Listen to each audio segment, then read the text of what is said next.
Assalamualaikum warahmatullahi wabarakatuh. Waalaikumsalam warahmatullahi wabarakatuh. Bismillahi walhamdulillah. Wassalatu wassalamu ala sayyidina Rasulillah wa ala alihi wa sahbihi wa mawalah. La hawla wa la quwwata illa billah, amma ba'du. Saudara-saudara kaum muslimin yang berbahagia, di dalam kehidupan ini kita senantiasa mengambil i'tibar, contoh dan teladan dari orang-orang sebelum kita. Itu sebabnya kepada baginda Nabi kita Muhammad sallallahu alaihi wasallam Allah Subhanahu wa taala menjelaskan cerita para nabi sebelum beliau dalam ayat "Tsumma naqussu 'alaika min amba'ir rusuli ma nusabbitu bihi fu'adak." Demikianlah kami ceritakan kepadamu wahai Muhammad sebagian dari kisah para rasul-rasul sebelum kamu yang dengan itu akan memperkuat hatimu, meneguhkan keyakinanmu dan memantapkan pendirianmu. Inilah manfaatnya belajar dari sejarah. Jadi jangankan kita, baginda Nabi sendiri pun oleh Allah Subhanahu wa taala diceritakan sejarah para nabi sebelum beliau yang dimusuhi oleh umatnya, yang dicaci maki oleh kaumnya, yang terusir dari kampung halamannya, bahkan sampai ada yang terbunuh oleh umatnya. Itu seluruhnya merupakan i'tibar manusabbitu bihi fu'adak, untuk memantapkan langkahmu, meneguhkan keyakinanmu dan menguatkan pendirianmu menghadapi perjuangan ini. Sehubungan dengan itu, pada pertemuan kali ini Al-Fakir ingin menyampaikan satu cuplikan kecil dari kehidupan seorang sahabat utama baginda Nabi, yaitu Sayyidina Umar ibn al-Khattab radhiyallahu an. Beliau adalah Umar bin Khattab bin Nufail bin Abdul Uzza dari suku Quraisy golongan Bani Adi. Perawakannya tinggi, kekar dan gagah, melambangkan sifatnya yang pemberani, tegas dan tidak pernah kenal takut kepada siapapun. Sebelum mendapat hidayah, Umar bin Khattab termasuk orang yang berdiri di barisan orang-orang yang memusuhi umat Islam. Ia terperangkap dalam tradisi jahiliyah, di mana gemar berperang dan bermabuk-mabukan juga merupakan hal-hal yang pernah dilaksanakan dalam kehidupannya sebelum beliau masuk ke dalam agama Islam. Oleh karena itu, dalam kehidupan beragama, hidayah merupakan sesuatu yang penting. Bagaimanapun banyaknya dosa dan kesalahan yang telah dilakukan oleh seseorang, tidak seharusnya menyebabkan ia putus asa dari rahmah Allah. Sebaliknya, bagaimanapun banyak kebajikan dan kebaikan yang sudah dikerjakannya, tidak perlu membuat dia besar hati, puas, bangga, apalagi menjadi lalai karenanya. Sebab kita belum tahu akan bagaimana ujung perjalanan dari kehidupan kita ini. Saudara-saudara, kisahnya pun masuk Islam merupakan peristiwa yang menarik. Pada satu hari, dengan pedang terhunus, Umar bin Khattab menuju Darul Arqam, tempat di mana baginda Nabi biasa berkumpul dengan para sahabat. Melihat mukanya yang beringas, matanya yang nanar, orang sudah menyangka dan mengerti ini tentu akan terjadi pembunuhan. Dalam perjalanan menuju Darul Arqam, Umar bertemu dengan Nuaim bin Abdullah. Nuaim bertanya, "Ya Umar, mau kemana ente?" "Mau membunuh itu, si murtad itu." "Si murtad yang mana?" "Yang mana lagi? Itu yang memecah belah kita, yang menghina berhala-berhala kita, yang menjelek-jelekkan nenek moyang dan keturunan kita. Siapa lagi kalau bukan Muhammad?" Kata Nuaim, "Umar, enggak salah. Tidak salah lagi. Salah Umar. Salah kenapa? Apa kamu nggak malu? Kamu mau pergi membunuh Muhammad, sementara adikmu sendiri Fatimah, dia sudah termasuk salah seorang pengikut Muhammad. Mendengar ini, muka yang memang tadinya sudah marah dan merah, tambah jadi kelabu. Bukan main mangkalnya Umar bin Khattab. Orang lain dia musuhi, orang lain dia kejar-kejar. Ini malah adiknya sendiri menjadi pengikut dari baginda Nabi. Tidak jadi menuju Darul Arqam, dia berangkat ke rumah adiknya Fatimah. Adapun di rumah Fatimah sedang berkumpul Fatimah, suaminya Sa'id bin Zaid, dan seorang sahabat Habab ibnul Arad. Mereka sedang membaca Quran. Waktu itu Quran belum lagi dijilid macam sekarang. Jadi masih merupakan suhuf atau lembaran-lembaran tercecer saja. Ketuk pintu. Ya tentu tidak assalamualaikum karena dia belum Islam. Tok, tok, tok. Siapa di luar? Umar. Mendengar suaranya saja, ini sahabat yang namanya Habab ibnul Arad sudah lari ke belakang pintu. Sambil komat kamit baca doa mohon diselamatkan oleh Allah. Adapun Fatimah yang sedang memegang suhuf, lembaran tulisan Quran itu, menyembunyikan suhuf itu di belakang bajunya. Umar masuk.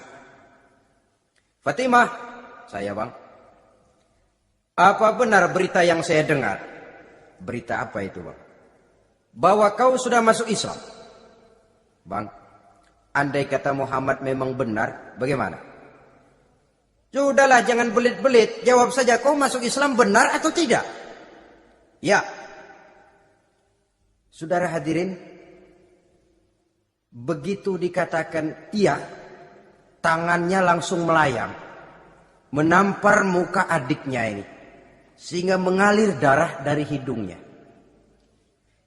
Suaminya Sa'id bin Zaid. Yang mencoba melindungi istrinya. Dipegang lehernya, dibanting. Diduduki dadanya. Oh ini jawara ini.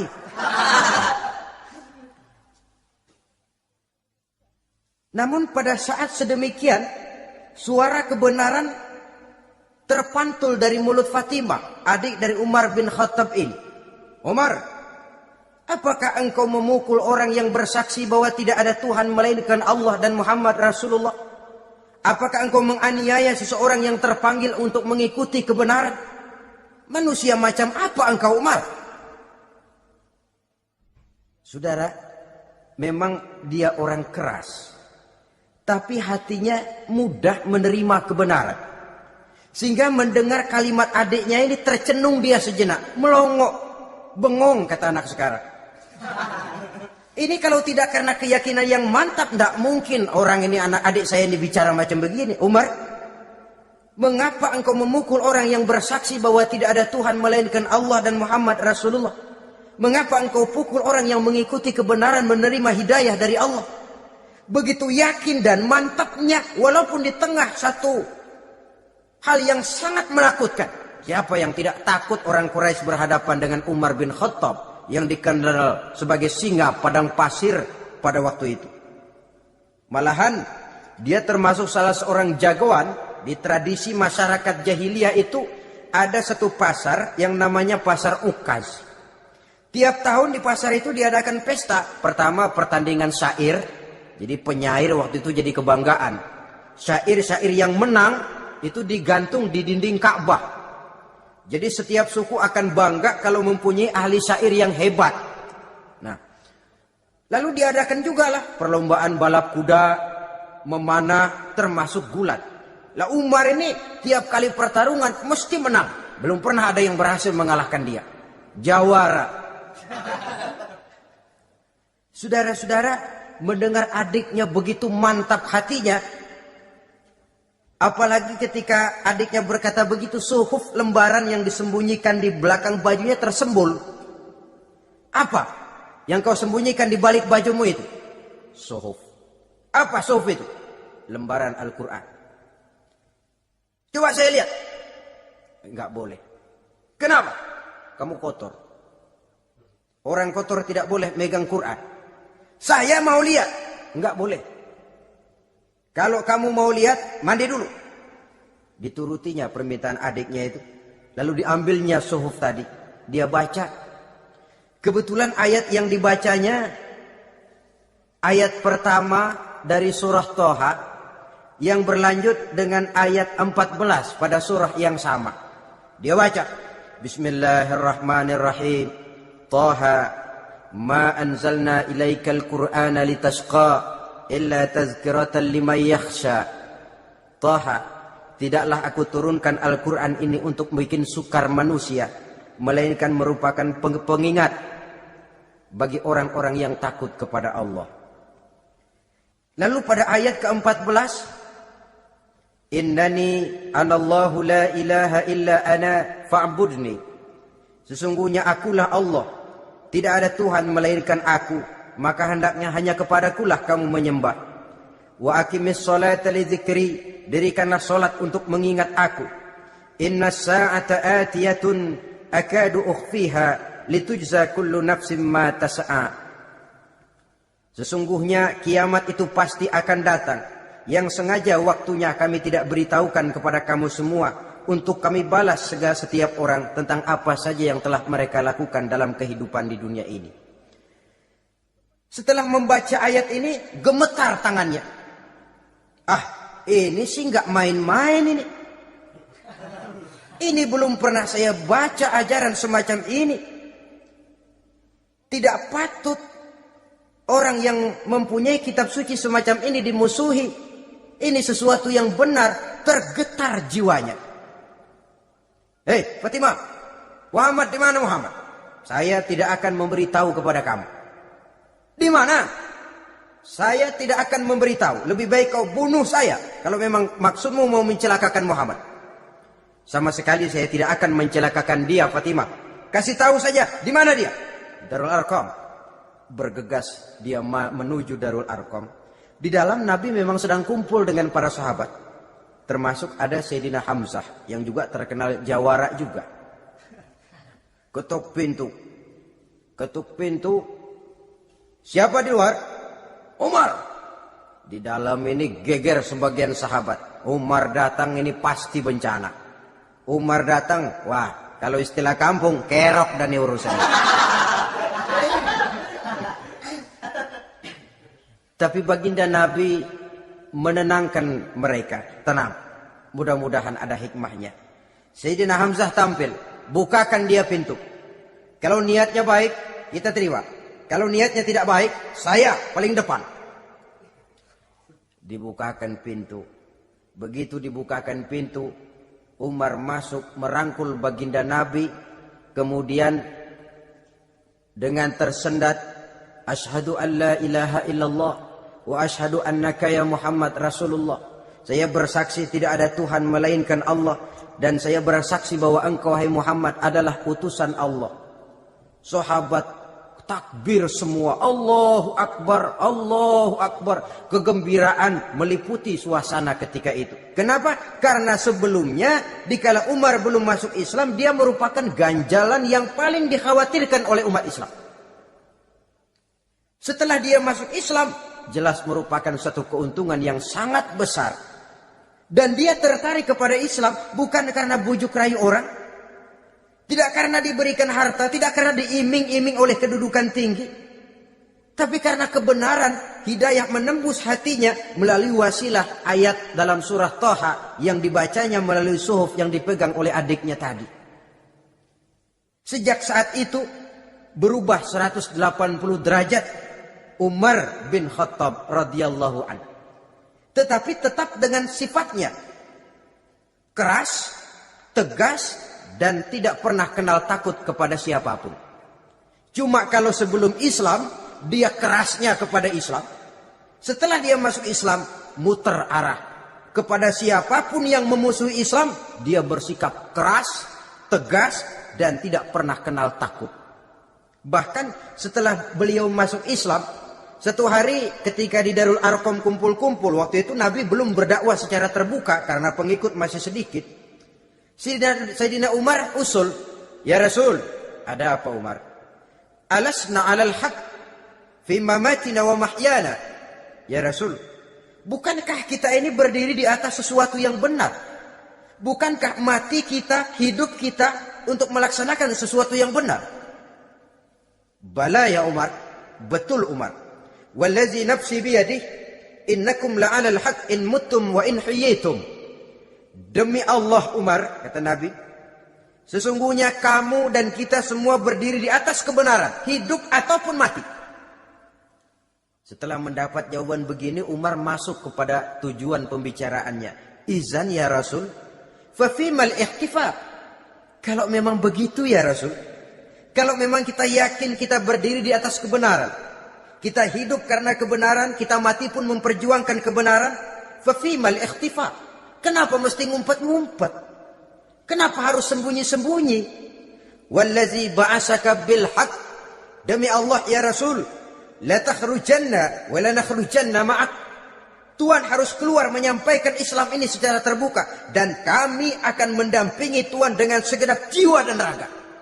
Sekali masuk Islam gak tanggung-tanggung. Yang kayak begini ini yang kita perlukan sekarang ini. Begitu masuk Islam gak tanggung seluruhnya, jiwa dan raganya masuk Islam. Beliau yang pertama kali mengajukan ide, kenapa harus dakwah sembunyi ya Rasul? Wong kita berdiri di atas kebenaran, memperjuangkan sesuatu yang hak. Kalau kita mati, kita pun mati membela kebenaran. Kenapa mesti fafimal ikhtifaq? Kenapa harus sembunyi-sembunyi? Mulai sekarang mari keluar ya Rasul, saya akan dampingi Tuhan, nyawa taruhannya. Saudara hadirin yang saya hormati, selalu dia tempat-tempat yang pernah dia melaksanakan maksiat sebelum dia Islam, selalu dia kunjungi sampai dia berkata, tidak ada tempat yang pernah saya melakukan kesalahan sebelum saya Islam yang harus saya tutupi dengan kebajikan setelah saya Islam sekarang ini. Bahkan ada satu riwayat menjelaskan beliau itu yang tinggi badannya, kekar perawakannya, gemetar orang ngadepin dia. Tapi beliau sendiri sangat mudah gemetar kalau sudah mendengar ayat-ayat Allah. Sehingga ada satu riwayat menjelaskan Sayyidina Umar itu setelah masuk Islam, kalau sholat kadang-kadang bila menoleh ke kanan beliau senyum, bila menoleh ke kiri beliau menangis berurai air mata. Ada orang bertanya, ya Umar, kenapa menengok ke kanan kau senyum, ke kiri kau menangis? Itulah kalau saya ingat jahilnya saya sebelum Islam. Adapun bila saya menoleh ke arah sebelah kanan saya tersenyum, teringat betapa dulu saya membuat berhala dari korma. Saya tumpuk-tumpuk, saya susun begitu rupa. Setelah saya sembah, saya makan itu korma. Gagah betul saya waktu itu, sampai Tuhan pun saya makan. Adapun kalau saya menoleh ke kiri, teringat putri kesayangan saya yang terbawa oleh tradisi jahiliyah, takut menanggung aib, merasa malu mempunyai anak perempuan, sampai dia terkubur hidup-hidup. Berurai air mata saya mengingat semua itu. Padahal Nabi sudah memberikan jaminan. Sebab saudara jangan lupa, orang kafir masuk Islam, dalam Islam itu dihitung dari bayi lagi. Dari nol, itulah untungnya. Jadi misalnya sudah 60 tahun, dari kecil sampai 60 tahun kafir. Umur 61 masuk Islam. Nah, sejak umur 61 itulah yang dihisab oleh Allah. 60 tahun ke bawah gratis bersih pemutihan. Istimewa betul. Tapi jangan lalu diniatin, gua kafir aja. Nanti sudah tua-tua mau giliran mati baru Islam. Itu diniatin lain. Ini yang karena faktor hidayah, saudara-saudara. Nah, cintanya kepada baginda Nabi luar biasa. Dalam setiap pertempuran beliau selalu di front terdepan. Bahkan demikian cintanya sampai ketika hari di mana baginda Nabi wafat, saudara-saudara. Disampaikan berita wafat Nabi kepada Umar ini. Ya Umar, baginda Nabi sudah wafat. Kamu ngomong apa? Baginda Nabi sudah wafat. Bukan sedih, nyabut pedang, keluar matanya melotot. Siapa yang bilang Muhammad mati, saya tabas batang lehernya. Begitu cintanya beliau kepada baginda Nabi, sampai-sampai nggak menerima kalau Nabi wafat. Taruhlah nggak bisa mati bersamaan, bolehlah mati beriring-iring saja barangkali maksudnya. Saudara-saudara, cabut pedang, kelayaban kemana-mana. Ayo, siapa ngomong Muhammad mati, saya tebas batang lehernya. Sampai bertemu dengan Sayyidina Umar, Sayyidina Abu Bakar. Di tempat orang banyak, Sayyidina Abu Bakar yang bijaksana ini pidato. Ayuhan nas, man kana ya'budu Muhammadan, fa inna Muhammadan qad mata. Wa man kana ya'budu Allah, fa inna Allah hayyun la yamut. Wahai manusia, barang siapa yang menyembah Muhammad, maka Muhammad sudah mati. Tetapi barang siapa yang menyembah Allah, Allah akan hidup selamanya dan tidak akan pernah mati. Mendengar pidato ini, Sayyidina Umar sadar bahwa sebenarnya yang tidak bisa mati itu cuma Allah. Bagaimanapun agungnya baginda Nabi, besarnya baginda Nabi, tinggi akhlak budi pekertinya Nabi, cintanya beliau kepada Nabi, toh Nabi manusia dan manusia harus mati. Kemudian dibacakan surah Ali Imran ayat 144. Wa ma Muhammadun illa rasul qad khalat min qablihi rusul afa immata aw qutilan qalabtum ala aqabikum. Muhammad tidak lain daripada manusia, telah datang kepadanya rasul, apakah jika ia mati engkau kembali menjadi murtad atau mundur ke belakang? Mendengar ayat ini dibacakan, Sayyidina Umar sadar, berurai air matanya, menangis dalam kesedihannya. Ini cintanya yang demikian tinggi kepada baginda Rasulullah sallallahu alaihi wasallam. Begitulah seluruh kesalahan yang dia lakukan pada saat sebelum dia masuk Islam, berusaha dia tutupi dan dia tebus dengan segala kebaikan, pengabdian, perbuatan soleh setelah dia masuk Islam. Sehingga diajarkan oleh baginda Nabi, ittaqillaha haitsu ma kunta wa atbi'i sayyi'atal hasanata tamhuha wa khaliqin nasa bi khuluqin hasanin. Bertakwalah kamu kepada Allah, kata Nabi, dimanapun saja kamu berada. Jadi takwa tidak kenal tempat. Dimanapun saja kamu berada, bertakwalah kepada Allah. Di rumah takwa, di pasar takwa, di kantor takwa, di tengah orang banyak takwa, pada waktu sendirian takwa. Ittaqillaha haitsu ma kunta. Bertakwalah kau kepada Allah dimanapun saja kamu berada. Jangan takwa pakai tempat. Di masjid takwa, di kantor nyolong. Itu tidak haitsu ma kunta yang diajarkan oleh Nabi. Dimanapun kamu berada, bertakwalah kepada Allah. Wa atbi'i sayyi'atal hasanah tamhuha. Dan iringi perbuatanmu yang salah dengan kebaikan. Jadi kalau satu saat terselip kita berbuat salah, cepat iringi dengan kebaikan. Tamhuha, dengan harapan kebaikan yang kita kerjakan akan menutupi dosa yang terselip kita lakukan. Ngomongin orang, astagfirullahaladzim, banyak istighfar. Istighfarnya mudah-mudahan bisa nutupin dosa karena ngomongin orang. Tapi jangan lalu tambal sulam. Ngomongin orang istighfar, terus ngomongin lagi istighfar lagi. Itu tentu tidak bisa dengan cara begitu. Barangkali terselip pernah mengambil harta orang tanpa alasan yang hak, imbangi dengan rajin sedekah misalnya. Barangkali pernah menyakiti hati orang, imbangi dengan perbuatan yang bisa menyenangkan hati orang lain. Itu namanya mengiringi perbuatan yang bersifat salah dengan kebajikan. Ini yang dilakukan oleh Sayyidina Umar. Setiap pelosok hampir dia datangi. Tempat-tempat di mana dia pernah melakukan kesalahan sebelum Islam, di sana dia tegakkan kebajikan dan kebaikan. Kegagahannya, keperkasaannya, keberaniannya sepenuhnya bulat-bulat sudah diwakafkan untuk kepentingan Islam. Saudara hadirin yang saya hormati, diperlukan orang-orang yang punya keberanian macam Sayyidina Umar. Berani karena panggilan hidayah, bukan berani babi. Babi berani juga babi, cuman nyeruduk. Artinya berani yang tanpa pertimbangan. Berani yang tanpa pertimbangan pada akhirnya akan menyulitkan kita sendiri. Beliau gagah, beliau berani, beliau punya kekuatan, beliau punya wewenang. Dan itu dimanfaatkannya untuk menjadi backing baginda Nabi kita Muhammad sallallahu alaihi wasallam. La takhrujanna wa la nakhrujanna ma'ak ya Rasul. Ya Rasul, keluar, sampaikan dakwah secara terbuka. Saya akan mendampingi Tuhan. Jika ada yang ganggu Tuhan, saya paling depan. Backing yang mendampingi Rasul untuk menyampaikan risalah Islamiyah ini. Saudara hadirin yang saya hormati, wa khaliqin nasa bi khuluqin hasanin, kata Nabi. Dan pergaulilah manusia dengan akhlak yang baik, karena dengan ini kau bisa mengambil hati orang.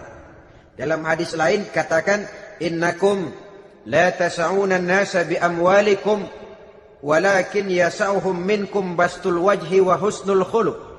Kamu tidak akan bisa menyenangkan orang banyak dengan hartamu, tapi kamu bisa ambil hati mereka dengan budi pekerti yang luhur dan muka yang manis. Dengan harta belum tentu kita bisa menyenangkan semua orang. Tapi budi pekerti yang luhur, muka yang manis, itu yang akan bisa membuat kau menyenangkan orang banyak. Setelah baginda Rasul wafat, pernah ketika berkumpul, Sayyidina Abu Bakar berkata kepada Sayyidina Umar, "Ya Umar, saya baiat kamu untuk menjadi khalifah." Jawab beliau, "Sayalah yang akan membaiat Tuan. Tapi Anda lebih utama dari saya Umar. Keutamaan saya akan saya berikan kepada Tuan untuk mendukung kekhalifahan Tuan." Di sini kelihatan wataknya yang tidak ambisius. Gagah, berani, perkasa, tapi tahu diri. Enggak nyelonong. Tidak menggunakan kekuasaannya, kegagahannya untuk maksud yang sewenang-wenang. Oleh karena itu setelah Sayyidina Abu Bakar wafat, beliau dilantik menjadi khalifah, keluarlah pidatonya yang terkenal.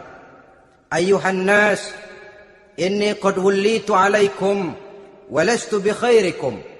Hai manusia, aku telah dipilih menjadi pemimpin kamu, padahal aku bukanlah orang yang terbaik di antara kamu. Kalau tidaklah karena aku melihat keutamaan, keteguhan yang dapat melindungi kalian, berat rasanya aku memikul amanah ini. Sebab apa? Alangkah beratnya menunggu datangnya perhitungan di akhirat nanti terhadap Umar. Ini yang jadi motifnya memegang jabatan khalifah. Sungguh berat bagi Umar menunggu datangnya saat perhitungan. Sehingga seolah-olah kalau bisalah jadi Umar bin Khattab saja, jangan jadi khalifah kalau bisa. Tapi boya umat sudah kadang memilih. Sehingga benar kalau dalam satu hadis Nabi pernah mengajarkan jangan memberikan satu jabatan kepada orang yang memintanya. Sebab orang kalau sudah minta jabatan, apalagi pakai jilat-jilat, pakai upeti-upeti, tentu ada tendensinya. Ada batu di balik udang. Kalau udang di balik batu kan mungkin nggak kelihatan, tapi kalau batu di balik udang kelihatan betul itu. Ada maunya, ambisinya. Jangan memberikan satu jabatan kepada orang yang memintanya. Seakan di batinnya Sayyidina Umar menyesali. Kenapa Umar nggak jadi Umar saja, kok mau jadi khalifah gitu. Alangkah berat perhitungan buat saya di akhirat nanti. Nah, setelah jadi khalifah, sebagai satu i'tibar, saya akan mencoba mengemukakan beberapa sifatnya yang menonjol untuk pelajaran buat kita semua. Pertama, sikapnya terhadap keluarganya setelah beliau menjadi khalifah. Kedudukan sebagai keluarga Umar bin Khattab bukan merupakan kedudukan istimewa. Itu ditanamkan betul kepada keluarganya. Jangan karena bapakmu khalifah, lalu mentang-mentang anak khalifah kau merasa dapat fasilitas, merasa bisa berbuat semau-maumu, kau harus punya tanggung jawab dan beban moral, memberikan contoh yang lebih baik kepada rakyat. Ini yang ditekankan kepada keluarganya. Kalau beliau mau mengeluarkan undang-undang, undang-undang itu lebih dahulu dibicarakan di tengah keluarganya, kumpul anak-anaknya. Ini akan ada undang-undang begini. Siapa di antara kalian mau mentaati, persilahkan. Yang tidak pun persilahkan. Tapi saya ingatkan, kalau ada dari keluarga Umar yang melanggar peraturan yang saya keluarkan ini, saya akan menghukumnya 2 kali lipat karena dia keluarga saya. Menghukumnya 2 kali lipat karena dia keluarga saya. Jadi bukan mentang-mentang anak babe, lalu kebal hukum. Tidak. Siapa yang di antara kalian melanggar peraturan ini, akan aku kenakan hukuman 2 kali lipat karena dia keluargaku. Nah, saudara hadirin yang saya hormati, lalu berwibawa, dijaga betul keluarganya. Suatu hari beliau datang ke rumah putranya Abdullah bin Umar. Ketika masuk dilihatnya Abdullah bin Umar sedang makan daging. Makan daging. Merah muka Umar. Mentang-mentang anak khalifah ya. Mentang-mentang anak Amirul Mukminin ya, kamu makan daging. Lihat tuh rakyat kita masih banyak yang kelaparan, makan daging, makan roti keras. Padahal itu halal. Sesuatu yang diperoleh dengan usahanya sendiri. Tetapi begitu hati-hatinya Umar untuk menjaga pandangan orang. Keluarga khalifah merupakan beban moral sebab akan dijadikan contoh oleh rakyatnya. Mentang-mentang anak khalifah ya, makan daging. Lihat tuh rakyat, roti keras digarotin. Lain saat beliau pergi ke satu pasar. Di situ dilihat ada sapi gemuk-gemuk. Tempat lain sapinya kurus-kurus. Tanya, ini yang gemuk-gemuk sapi siapa? Sapi Abdullah bin Umar. Sapi anaknya. Panggil Abdullah bin Umar, suruh sini. Datang anaknya. Abdullah bin Umar, bagaimana ceritanya sampai ini? Begini Bapak. Dahulu itu dengan uang saya beli sapi kurus-kurus. Lalu saya rawat. Saya berikan upah orang untuk merawat sapi-sapi itu. Sampai sekarang dia menjadi gemuk. Akan saya jual dan keuntungannya tentu sesuatu yang halal. Subhanallah, kata Umar. Kau ini anak Amirul Mukminin. Jual sapimu. Ambil modalnya, untungnya, masukkan Baitul Mal untuk urus kepentingan orang Islam. Dia nggak mau anaknya terlibat bisnis, ndompleng kekuasaan ayahnya. Karena mentang-mentang anak khalifah lalu segala macam bisnis lancar. Orang takut karena apa? Anak babe. Ada lagi. Pada waktu pembagian harta ghanimah, putri beliau yang namanya Hafsah, ini adalah istri baginda Nabi, meminta bagian. Kaum kerabat ayah, ini kerabat khalifah. Kitalah dulu kerabat. Kalau kau kerabatku, maka jatahmu nanti dari ayahmu. Harta ini masih lebih banyak dibutuhkan oleh orang-orang Islam. Nanti belakangan, kalau ada sisanya. Belakangan kalau ada sisanya. La haula wala quwata illa billah.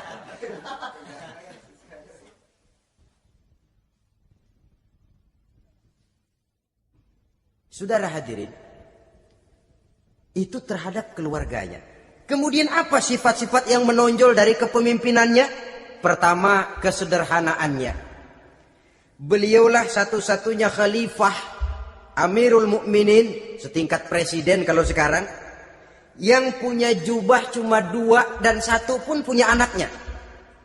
Tambelan lagi. Pernah sholat Jumat terlambat. Beliau naik mimbar untuk khutbah, sebelumnya minta maaf dulu. Saudara-saudara, maaf saya terlambat nungguin baju kering. Seorang khalifah nungguin baju kering. Sederhana dalam kehidupannya. Mari kita ambil satu cerita lagi. Pada waktu beliau jadi khalifah, yang diangkat jadi gubernur di Mesir adalah Amr bin As. Amr bin As hidupnya lebih mirip kaisar. Istananya besar, pakaiannya bagus-bagus. Nah, yang paling mengganggu pikiran Amr bin As Di sebelah istananya ini ada gubuk reot kepunyaan orang Yahudi lagi. Ah, ini nggak pantas bener masa di samping istana gubernur ada gubuk reot. Orang Yahudi lagi yang punya. Ini mesti, udah bikin saja rencana, panggil dinas tata kota, bikin planning. Di sini mau dibangun masjid, proyek negara. Bikin gambarnya, susun anggarannya, tender. Saudara-saudara, si Yahudi yang punya gubuk reot dipanggil. Yahudi, ada apa, Pak? Kamu tahu nggak? Enggak. Iya, memang belum saya kasih tahu.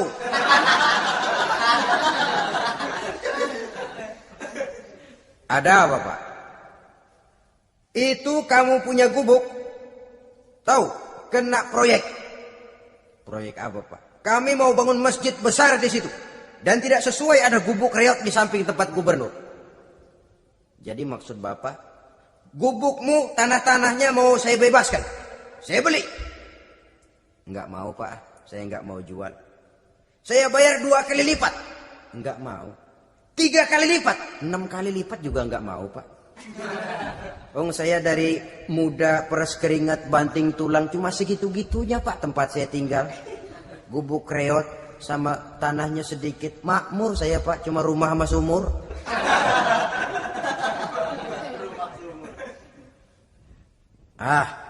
Ini Yahudi kelewatan juga. Akhirnya turun perintah, sudah, kalau dia nggak mau dibebaskan, gusur saja, tarik, ambil bulldozer. Gusur. Yahudi ini berurai air matanya. Aduh, begini jadi rakyat kecil. Udah jatuh ketiban ember lagi. Tapi pikir-pikir Amr bin As kan bukan yang paling atas. Dia kan cuma pejabat, masih ada atasannya lagi. Lapor, lapor. Yahudi ini berangkat ke Madinah. Bayangkan dari Mesir ke Madinah.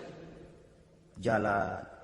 Di sepanjang jalan dia berpikir membanding-banding. Kalau gubernurnya saja istananya begitu mewah, apalagi khalifahnya. Kalau gubernurnya galak main gusur, apalagi khalifahnya. Dan saya bukan orang Islam, apa dia lemin ngadu? Apa dapat tanggapan?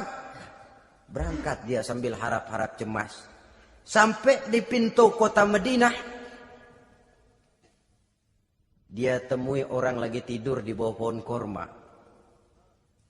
Selamat siang, Pak. Ada apa? Pak. Apa? Mau lapor. Lapor apa? Bapak tahu Khalifah Umar bin Khattab? Tahu. Istananya di mana, Pak? Istananya di atas lumpur. Di atas lumpur. Di atas lumpur. Pengawalnya banyak, Pak. Banyak. Siapa, Pak? Yatim piatu, janda-janda tua, orang-orang miskin, orang-orang lemah, itu pengawalnya. Pakaian kebesarannya apa sutra apa, Pak? Pakaian kebesarannya malu dan takwa. Saya nggak ngerti, Pak. Itulah Umar bin Khattab. Lalu orangnya sekarang di mana, Pak? Di depan ente. Rupanya yang dia tanya itulah orangnya. Gemeter Yahudi ini, keringat bercucuran. Coba, istananya di atas lumpur. Sebab beliau berprinsip, bagaimana saya bisa menghayati nasib rakyat kalau saya tidak merasakan apa yang mereka rasakan? Bagaimana saya nggak bisa tahu sakitnya lapar kalau saya belum pernah kelaparan? Itu prinsipnya. Istananya di atas lumpur. Para pengawalnya yatim piatu, janda-janda tua, orang-orang miskin, orang-orang lemah dan tidak mampu. Dan pakaian kebesarannya malu dan takwa. Kamu dari mana? Dari Mesir, Pak. Ada apa? Mau laporan gubernur Bapak di Mesir yang namanya Amr bin As. Kenapa? Main gusur aja, Pak. Ceritanya? Iya, dia mau bangun masjid. Kebetulan di areal itu saya punya tanah sama gubuk segitu-gitunya. Saya nggak mau dibeli. Digusur, Pak. Saya mau mencari keadilan. Begini. Kamu lihat tempat sampah itu? Lihat. Di situ banyak tulang. Coba kamu ambil kemari satu, tulang unta, bawa sini. Bingung Yahudi. Pak, saya kemari mau cari keadilan. Kalau tulang mah di Mesir juga banyak, Pak. Sudahlah, pokoknya kau ambil saja tulang itu. Dicoker-coker, dapat, dikasih. Tulang itu digaris lurus oleh Sayyidina Umar dengan ujung pedang. Red. Nah, nih, kau bawa kepada Amr bin As. Makin bingung itu Yahudi. Suruh bawa tulang cuman digaris. Nanti saya ngomong apa, Pak? Sudahlah, kasih saja. Pulang dia. Sampai di Mesir, Tuan Gubernur, ada apa? Saya baru menghadap khalifah. Kemudian beliau sampaikan ini, dikasih tulang. Amr bin As melihat tulang ada goresan lurus dengan ujung pedang, gemetar. Badannya keluar keringat dingin. Panggil kepala proyek, proyek batal. Masjid nggak jadi didiriin. Itu gubuk Yahudi, diriin lagi. Ini Yahudi makin bengong. Ini gubernur dapat tulang doang segitu takutnya.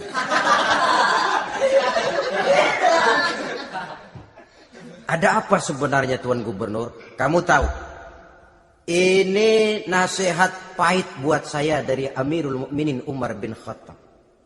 Seolah-olah beliau bilang, hai Amr bin As, jangan mentang-mentang sedang berkuasa ya. Pada suatu saat kau akan jadi tulang-tulang kayak begini. Maka mumpung kamu masih hidup dan berkuasa, berlaku lurus dan adillah kamu seperti lurusnya garis di atas tulang ini. Keren. Lurus, adil, jangan bengkok. Sebab kalau kamu bengkok, nanti aku yang luruskan pakai pedangku. Siapa yang nggak ngeper digituin? Sampai akhirnya apa? Kata si Yahudi, Pak, kalau begitu Islam adil ya. Adil. Kalau gitu biarin dah, Pak. Tanah saya. Mau kamu jual? Bukan saya jual, Pak. Saya kasih aja dah. Campur gubuk-gubuknya, ambil aja dah.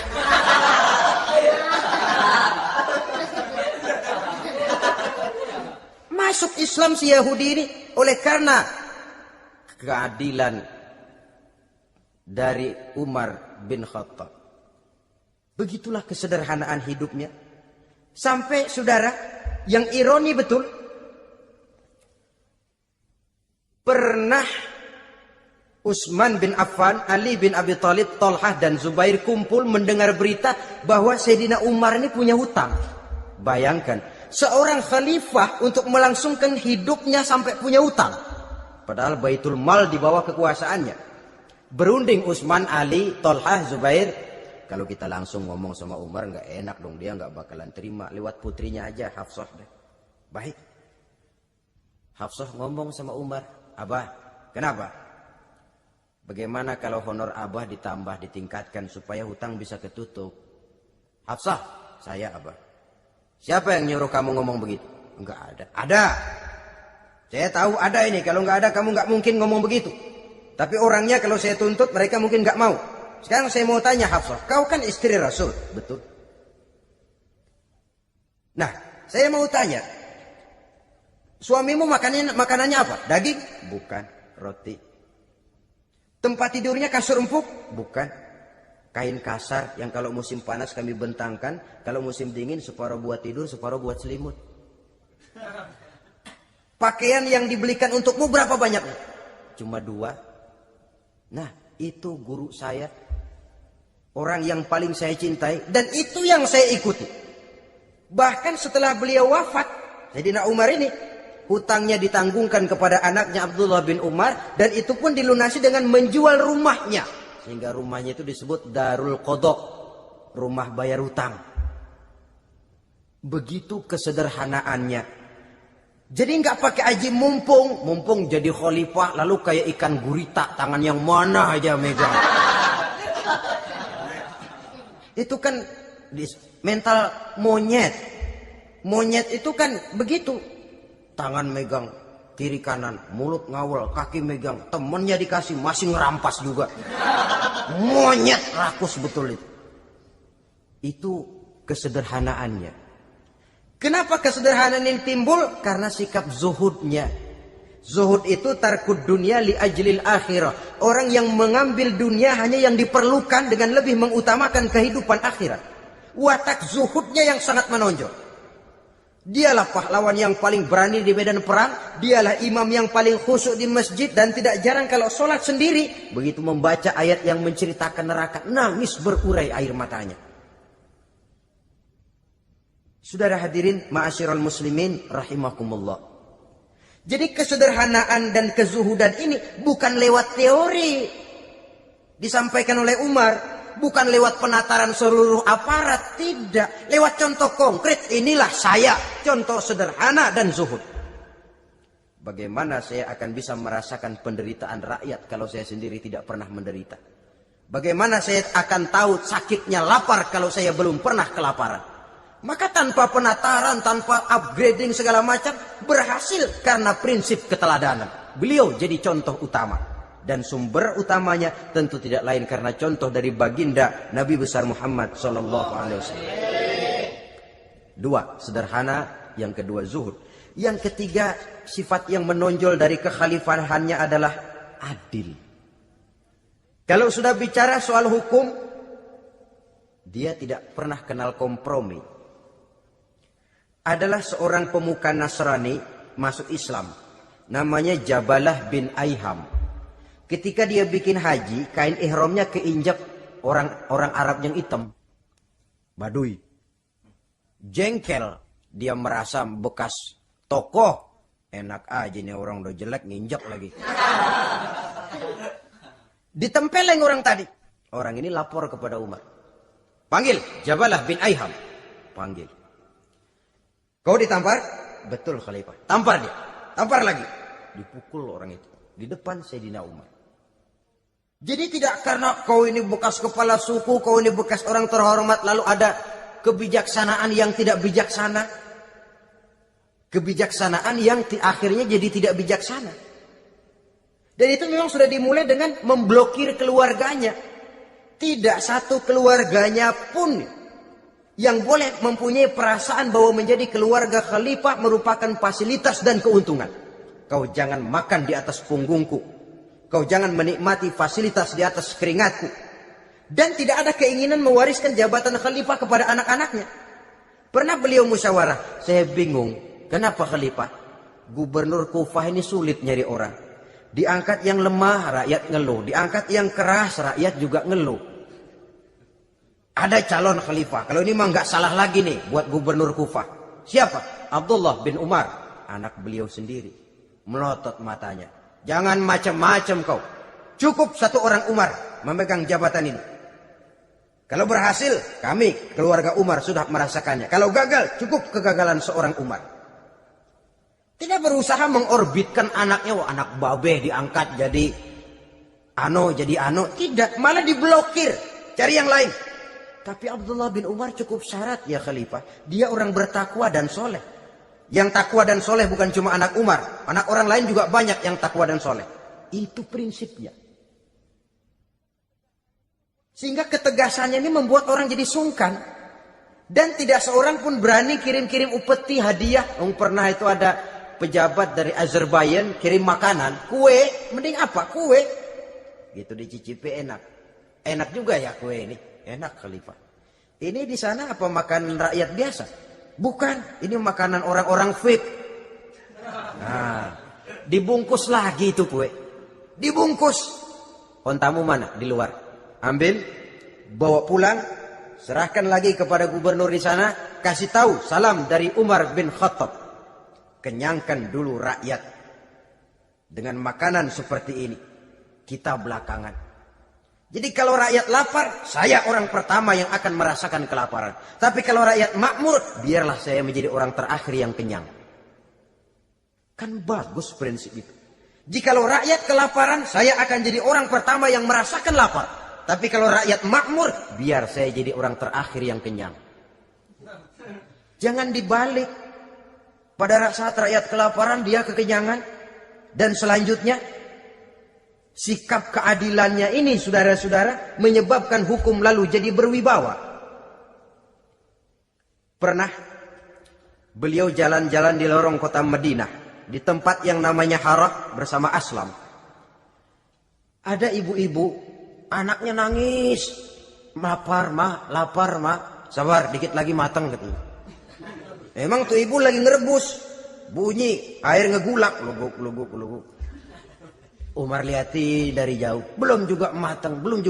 Nih anak dari nangis lapar sampai capek nangis sampai tidur. Anak tidur, Umar samperin, Bu, emang masak apa sih kok nggak bisa matang? Saya nggak masak apa-apa Tuan. Itu pating kerubuk apa? Ketika dibuka ya cuma air saja.